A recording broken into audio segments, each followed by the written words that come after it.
पूर्वज मनवादियों की गुलामी करते थे, हमारे बच्चे भी उसी की गुलामी करेंगे।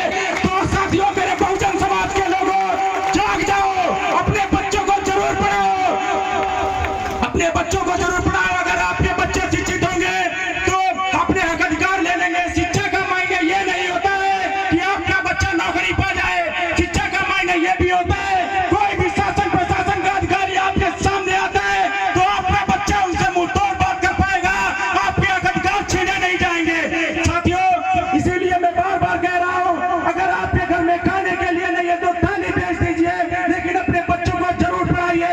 हर घर में डॉक्टर बाबा साहब भीमराव अम्बेडकर एक पैदा होना बहुत अनिवार्य है। जब तक पैदा नहीं होगा तब तक हमारे हक अधिकार ऐसे ही छीने जाते रहेंगे। साथियों, मैं आप लोगों को बताना चाह रहा हूं, आजकल देख रहा हूं कि हरदोई जिले के अंदर आए दिन बहुजन समाज पे अत्याचार हो रहे हैं, दलितों को काटा जा रहा है, गाजर मूरी की तरह काटा जा रहा है।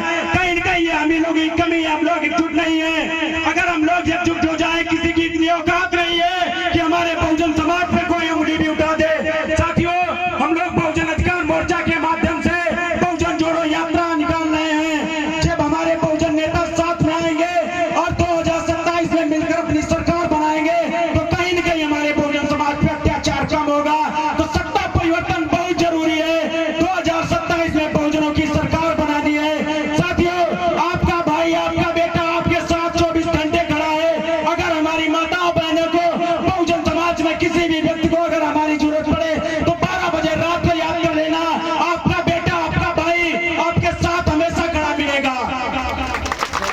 साथियों, मैं आप लोगों को बताना चाह रहा हूं, आजकल देखिए हमारे बहुजन समाज में इतने आज अत्याचार हो रहे हैं, माताओं बहनों के साथ में अत्याचार हो रहे हैं। किसी भी बात को लेकर कोई समझौता नहीं किया जाएगा। जो अगर हमारी माताओं बहनों पर अत्याचार होगा तो हम लोग शांत नहीं बैठेंगे। सभी लोगों से बताना चाह रहा हूँ, आप लोग एकजुट हो जाइए और 2027 में अपने बहुजनों की सरकार बनाइए, तभी अत्याचार कम होते रहेंगे। नहीं तो इस शासन प्रशासन के लोग जितने शासन सत्ता के दबाव में काम करते हैं, मैंने अपनी आंखों से देखा है। माधवगंज थाना के पास जयतीपुर गांव है, वहां पर एक लड़के को सरेआम मार दिया गया और पोस्टमार्टम रिपोर्ट में छेड़छाड़ करा दी गई कि आकाशीय बिजली से लड़का मारा गया।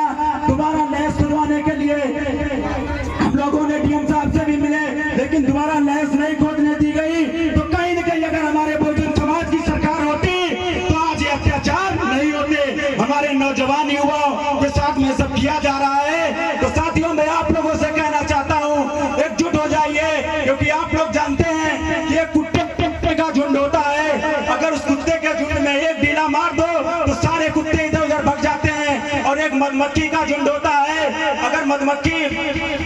अगर एक ढीला मारोगे सारी मधुमक्खी आप पर हावी हो जाएंगी। तो साथियों, हमें कुत्ते के झुंड में नहीं रहना है, मधुमक्खियों के झुंड में रहना है। अगर हमारे बहुजन समाज में कोई उंगली उठाता है या कोई बात कहता है तो सभी लोग हम एकदम से हावी हो जाएंगे। एकता में वो ताकत होती है तो अच्छे को घुटने के बल पर गिरा देती है। सरकार क्या है? तो साथियों, मैं अपनी बाड़ी को यहीं पर